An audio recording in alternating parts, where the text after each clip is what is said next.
Del Santo Evangelio según San Marcos. Gloria a ti, Señor. En aquel tiempo, Herodes había mandado apresar a Juan el Bautista, y lo había metido y encadenado en la cárcel.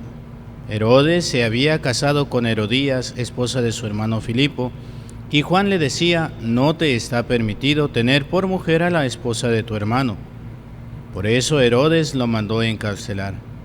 Herodías sentía por ello gran rencor contra Juan, y quería quitarle la vida, pero no sabía cómo, porque Herodes miraba con respeto a Juan, pues sabía que era un hombre recto y santo y lo tenía custodiado. Cuando lo oía hablar quedaba desconcertado, pero le gustaba escucharlo. La ocasión llegó cuando Herodes dio un banquete a su corte, a sus oficiales y a la gente principal de Galilea, con motivo de su cumpleaños. La hija de Herodías bailó durante la fiesta, y su baile le gustó mucho a Herodes y a sus invitados.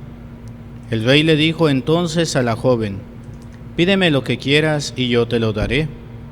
Y le juró varias veces: te daré lo que me pidas, aunque sea la mitad de mi reino. Ella fue a preguntarle a su madre: ¿qué le pido? Su madre le contestó: la cabeza de Juan el Bautista.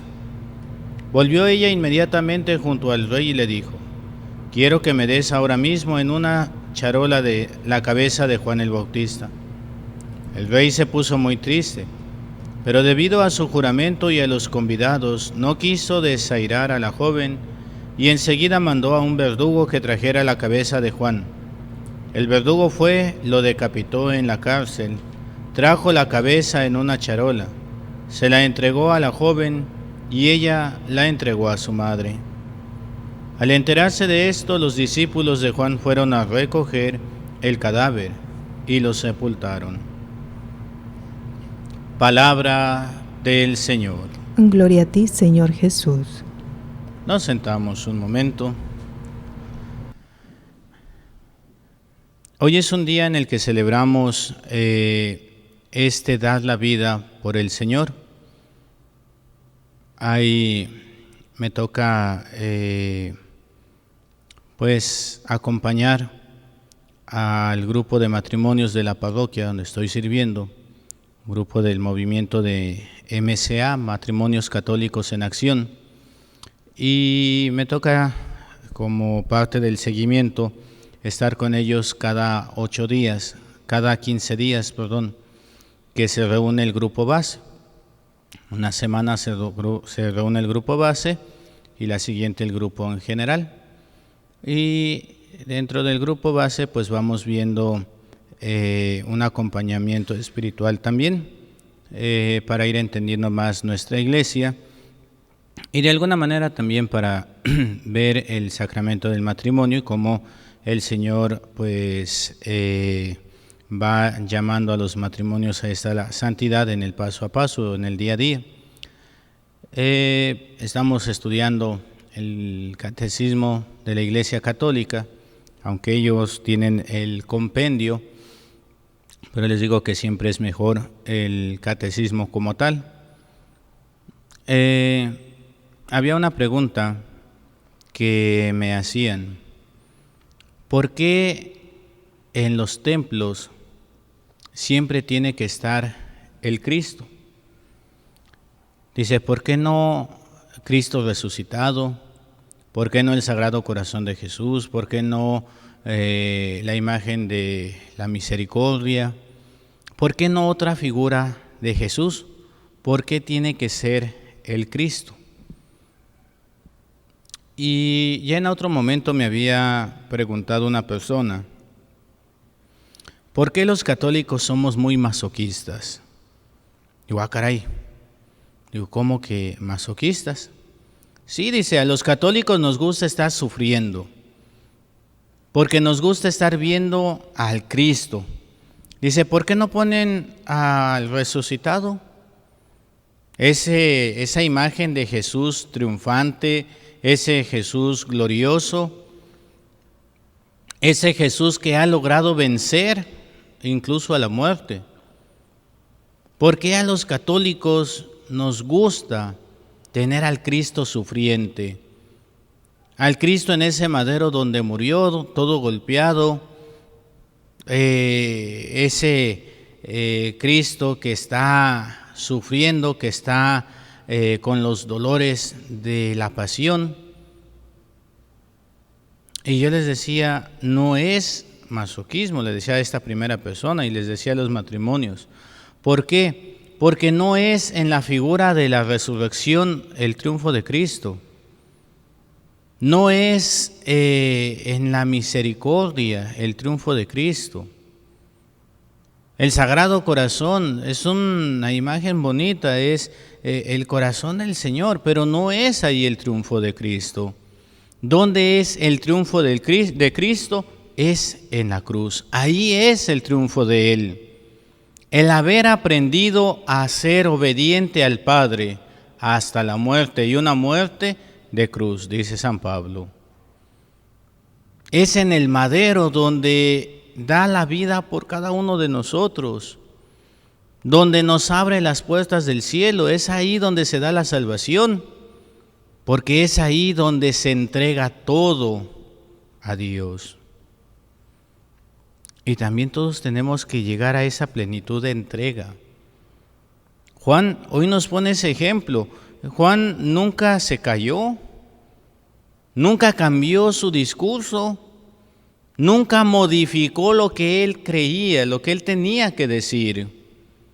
¿Por qué? Porque era fiel a ese Dios que le había dado esta misión. Y por eso nosotros también tenemos que predicar. También nosotros tenemos que hablar, y no tengo que predicar mi palabra, no tengo que predicar mi pensamiento, lo que yo pienso, lo que yo creo, lo que yo deseo. No, tengo que predicar la palabra de Dios. Y si la palabra de Dios me va a meter en problemas, benditos problemas. Y si la palabra de Dios me va a llevar a la cárcel, bendita cárcel. Haciendo alusión al arzobispo o al obispo de allá de Nicaragua. ¿Cómo se llama el obispo? Se me olvidó ahorita el apellido. Pero este hombre que fue sacado a las 3 de la mañana y está en la cárcel.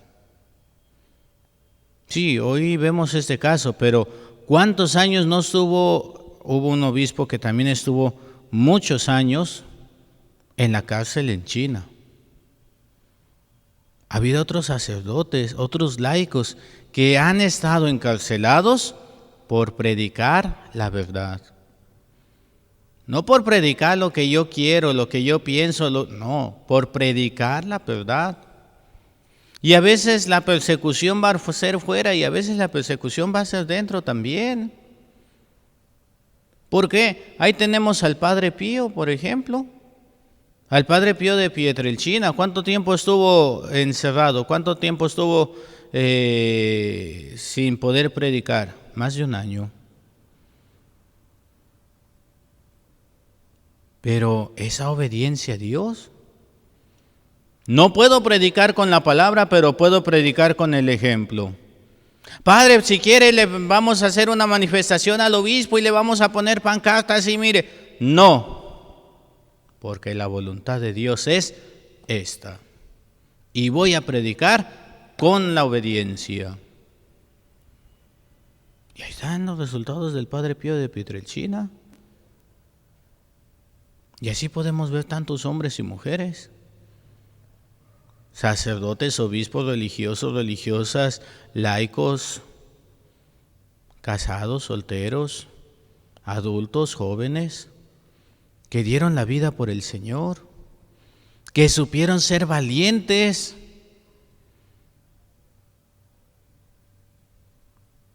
Por ahí hay una película muy bonita, eso sí está muy lenta.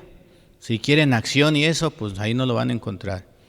Pero es una película, está larga, está muy bonita para meditar esto de hasta dónde estoy dispuesto a entregar mi vida al Señor. ¿Hasta dónde voy a ser valiente o hasta dónde me va a ganar el miedo? La película se llama de dioses y de hombres. Así la pueden buscar, de dioses y de hombres. Y es un caso verídico.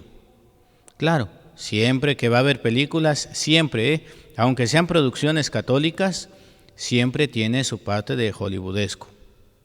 Es decir, su parte propia del cine, la visión del director. Pero es un caso verídico.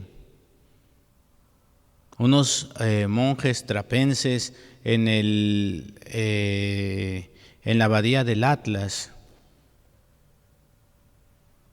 Y todo el proceso, desde el voy a cuidar mi vida hasta el voy a dar la vida por Cristo. ¿Cuántas veces nosotros también le hemos sido fieles al Señor? ¿Cuántas veces también nosotros le hemos dicho sí al Señor? Pero no de palabra, no así como que sí, Señor, yo te seguiré hasta donde quiera que vayas, Señor, de veras, mira, incluso hasta la muerte si es posible, si es necesario. Y luego nos pasa lo que a Pedro. Ese andaba con, no, yo no lo conozco, no. Tú estabas con, no, que yo no lo conozco. ¿Cuándo había visto a ese hombre? Lo negamos. Y yo creo que de los que estamos aquí presentes y los que están siguiendo a través de los diferentes medios de comunicación, podría apostar que todos, pero mejor dejamos que la mayoría, hemos negado al Señor muchas veces en nuestra vida. Cuando tengo que hacer la voluntad de Dios y conscientemente he hecho mi propia voluntad. Cuando tengo que obedecer el Evangelio y he obedecido otras cosas. Cuando no he escuchado la voz de Dios y he escuchado mi propia voluntad. Normalmente es cuando caemos en el pecado. Le hacemos caso a la gula, le hacemos caso a la pereza, le hacemos caso a la envidia, a la avaricia, a la soberbia, le hacemos caso a la lujuria, le hacemos caso a la idolatría, al egoísmo, a la violencia, a la ira.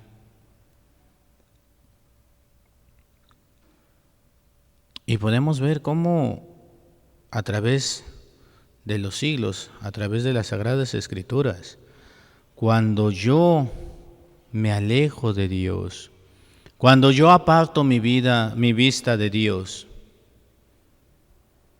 es cuando me empiezo a hundir.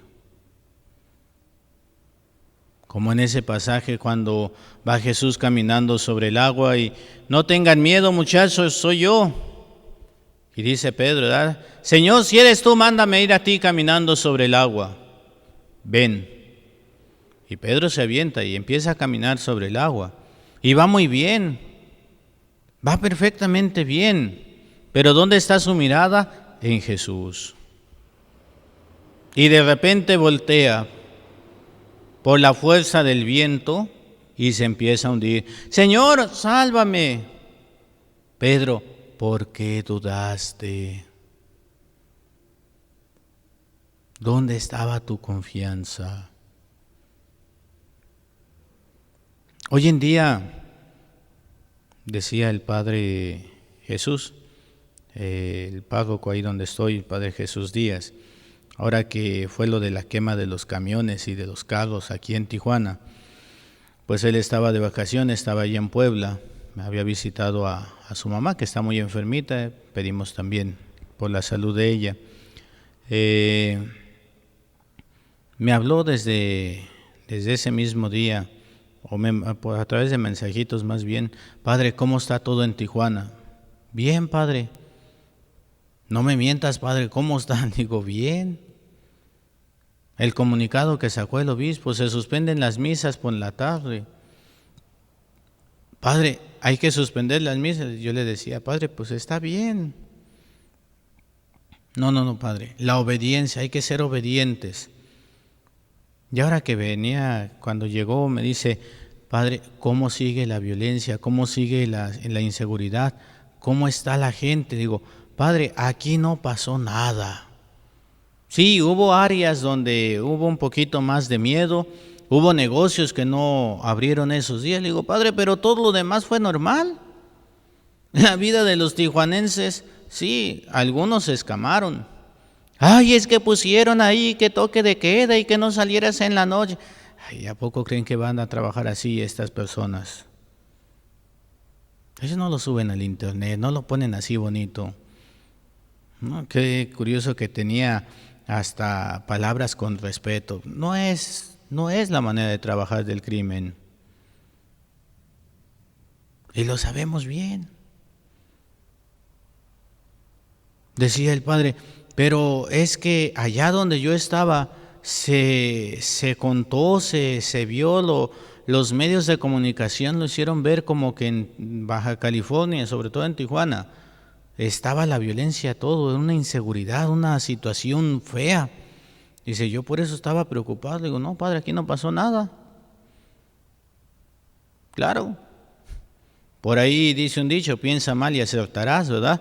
Qué casualidad que estos de las quemas y todo esto se está dando cuando hay una ley que se quiere aplicar para que la Guardia Nacional sea aprobada y sea dirigida desde el ejército mexicano. Pues sí, militarizar el país, militarizar la policía. No, pero eso no es pensamientos erróneos. Bueno, pues así decía el dicho, ¿verdad? Piensa mal y acertarás.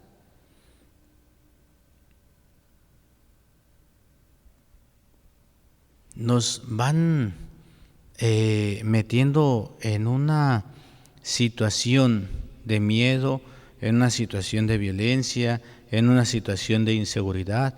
Pero ¿quién tiene la culpa? Nosotros. Porque nos hemos separado de Dios, nos hemos alejado de Dios. Ay, Padre, ¿por qué no nos lo dice a nosotros que sí venimos a misa? ¿Y por qué no lo dice a nosotros que participamos en nuestra iglesia? ¿De veras? Aquí hay muchas personas, a lo mejor, que están escuchando en sus casas. Si son enfermos, tírenme a loco, no dije nada. Si es por una situación sumamente grave, que no pueden salir de sus casas, tírenme a loco, no dije nada. Pero les aseguro que hay muchas personas que no van a misa al templo. Ay, no, es que yo escuché la misa allí con el padre Rayito. Ay, es que yo escuché la misa con el padre Jorge. Ay, es que yo escuché la misa con el padre Junior. Conmigo no pueden decir porque nada más es la única que celebro. Pero, ¿y los domingos? No, pues si ya la escuché en la radio ya. Ahí en la parroquia, de repente, oiga, tiene rato que no la veía. Ay, no, es que pues esta situación, no, yo vivo la misa con María Visión. No, es que yo vivo la misa en Guadalupe Radio. Y todas las opciones que haya. Sí, pero acuérdense que no es, no es, ay, se me fue la palabrita. No es válida la misa por los medios de comunicación, menos en domingo. Esta misa no te va a contar como misa si pudiste haber ido al templo y no fuiste. Si estás enfermo, si estás cuidando a un enfermo, si tienes un horario de trabajo que no te alcanza a ir a una iglesia, sí te es válida. Siempre y cuando vivas la misa. Porque por ahí también me ha tocado escuchar que, no, si yo sí vivo la misa en lo que estoy preparando el caldo, lavo los trastes, estoy barriendo, estoy trapeando. No, eso no es vivir la misa. La estoy escuchando, pero no la estoy viviendo. Perdónenme, pero esa es la verdad. Por eso la cortinilla que hay al principio de la Santa Misa aquí en Montemaría es un servicio de la Iglesia Católica para quienes, para los que no pueden asistir verdaderamente a la misa, a la iglesia. Y a ellos sí es válida, pero a quien puede asistir, no. Y hoy se da mucho esto. Después de la pandemia, esto es lo que nos ha dejado. Nos han alejado de Dios. Por ahí hay personas que muchas veces no son conscientes de los pecados. Se acercaba el otro día una persona, no en el momento de confesión, sino fuera de... Padre, le tengo una pregunta. ¿Cada cuánto se tiene uno que confesar? Digo, bueno, pues si nos vamos al mandamiento de la Santa Madre Iglesia, dice confesarse por lo menos una vez al año, sobre todo por el tiempo de Cuaresma, o antes si se tiene conciencia de pecado mortal. Entonces, usted dice que cada uno, le digo, eso es lo que dice el mandamiento. Si me preguntan a mí en lo personal, yo digo que está bien una vez al mes.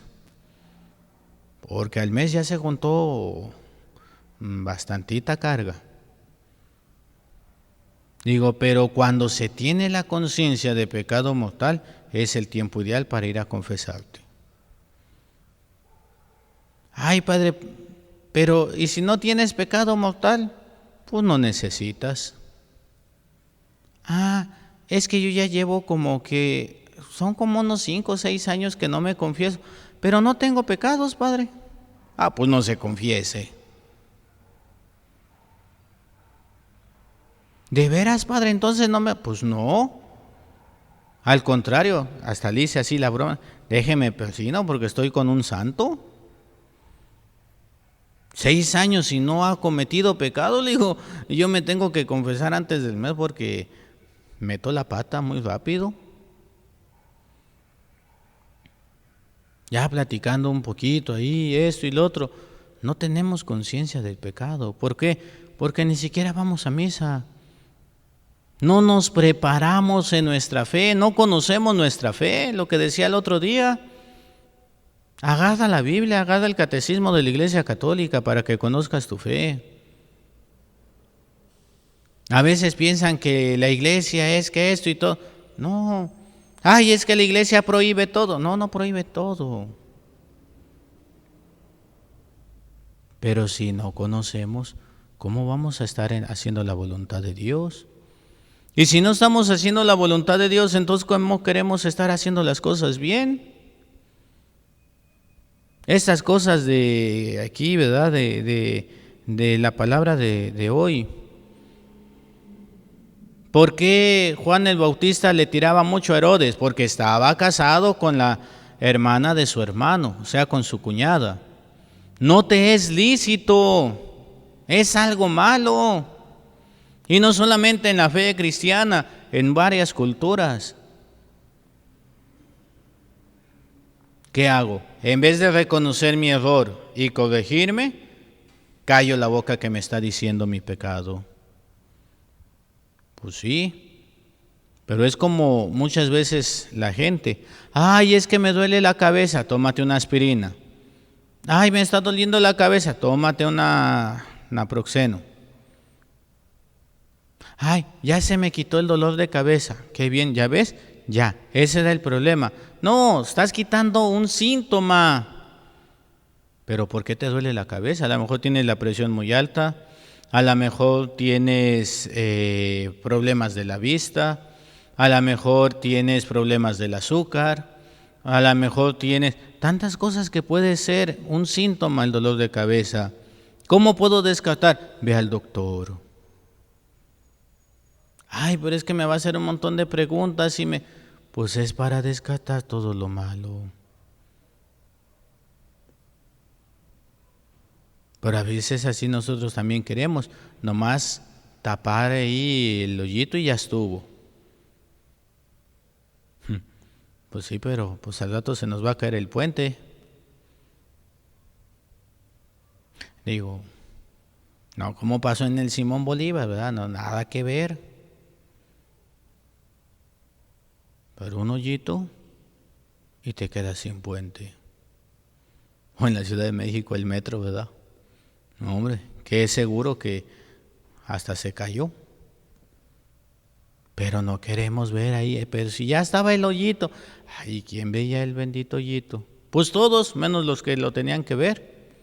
Porque no porque no lo pudieran ver, porque no lo querían ver.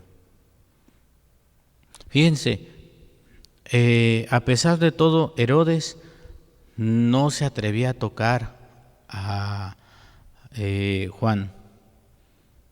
¿Quién fue quien utilizó sus herramientas para acabar con la vida de Juan? La hija de Herodías. ¿Y qué herramientas utilizó? ¿La violencia? No. ¿La fuerza? No. Las armas que Dios le dio como mujer. Su feminidad. Bailó muy sensual, tanto que le gustó al festejado y le sacó la promesa de darle lo que ella quisiera, hasta la mitad del reino. Esas mismas herramientas las utilizaron mujeres para ganar la vida de su pueblo. Esther, por ejemplo. Todos los judíos serán eliminados el próximo día tal. ¿Y ahora qué vamos a hacer? Dijo Esther, le dijo el tío de Esther a Esther, tú eres la única. ¿Pero qué hago? Dios te iluminará. Ayuno y oración, ayuno y oración, ayuno y oración, 3 días. Después de 3 días de ayuno y oración, a ver muchachas, le dijo a sus criadas, tráiganme agüita, pónganle a calentar, pónganle todos los aromas que se pueda, un buen baño. Se maquilló, no había bon, pero pues con las cosméticos de aquel entonces, ¿verdad? Se puso bien guapetona, quedó bien fiu fiu. Una mujer en toda la expresión de la palabra, y ahí va. Con todo el poder de la feminidad, oigan bien, todo el poder de la feminidad, no del feminismo. Y cuando abre esa puerta y el rey se levanta, ¿y por qué se abrió esa puerta? ¿Qué es lo que le pasa a Esther? Se desmaya. ¡Rum! Mi reina, ¿qué tiene? Levántate, a ver, auxilio, ayúdenme. Y ahí está la otra. Reacciona, lo ve y ¡brum! Se vuelve a desmayar. Vuelve en sí otra vez. Mi amor, ¿qué quieres? Mi reina, ¿qué quieres que haga por ti? Si he hallado gracia en mi Señor y en mi Rey, venga a comer conmigo y traiga a su secretario. Y los invitó a comer, y al siguiente otra vez los invitó a comer, y ahora sí, es que ya me voy a morir. ¿Por qué? Porque tú diste un edicto donde me pueden matar. ¿Pero por qué? Porque soy judía. ¿Y qué puedo hacer? ¿Qué puedo hacer para salvar tu vida? A ver, vengan todos los conocedores de la ley. Pues no puedes dar otro edicto para salvarlos. Pero sí puedes dar un edicto que estén los judíos preparados para que cuando sean atacados se defiendan hasta con los dientes. Pues ahí va. Y el maldito que hizo esto, que cayera en esta trampa, que tenga el destino que quería para los judíos. Y murió ahí. Las armas que Dios te ha dado, como hombre, como mujer, pero pues cada uno quiere buscar desde otra manera. Cada uno quiere buscar desde su soberbia. Cada uno quiere buscar desde un mundo donde Dios no esté presente. Hermanos, pues así nos va a ir. Si estoy con Dios, voy a estar bien. Podré perder la vida física. ¿cuánto me va a durar esta vida? Ahí en el asilo que vamos a atender, le decía el otro día a doña Charlie. Doña Charlie, le digo, en lo lógico humano, doña Charlie, usted es la primera que se va a morir porque es la más viejita. No, hombre, hasta se despertó de bien la viejita. ¿Qué, padre? ¿Que se va a morir? Ah, sí. Digo, y es la que tiene la ficha número 1. Por ya esos 103 años. Y bien cuerda que está la viejita. No, hombre, y unas declamadas y reclamadas también, ¿verdad? Y decía, ¿quién es la más joven de aquí? Pues la madre Noemí. Pues la madre Noemí es la última, que la tiene la ficha última de los que se van a morir. Anda, y al otro día se muere una viejita y no era de las más grandes. Yo se los dije. En la lógica humana, el más viejito es el primero que se va a morir. Pero en la lógica de Dios nadie sabe ni el día ni la hora. Por eso estemos preparados. Hermanos, Dios nos invita siempre a la conversión. Dios nos invita siempre a estar preparados y a dar testimonio de Dios. No nos acobardemos. Hay que dar testimonio, hay que ser mártires de Dios. Y el martirio, sí, el martirio tal cual se da con la muerte abrupta, la muerte violenta por Dios. Pero podemos también dar testimonio todos los días, haciendo la voluntad de Dios. Y ese es el testimonio más difícil, porque es día a día ir haciendo la voluntad de Dios. No corramos, pero sí demos pasos firmes. No es que no vayamos a caer, pero si nos caemos, levantémonos y sigamos en el camino, para también un día nosotros estar junto con San Juan Bautista, dando testimonio de Dios en su propia presencia. En el nombre del Padre, y del Hijo, y del Espíritu Santo. Amén.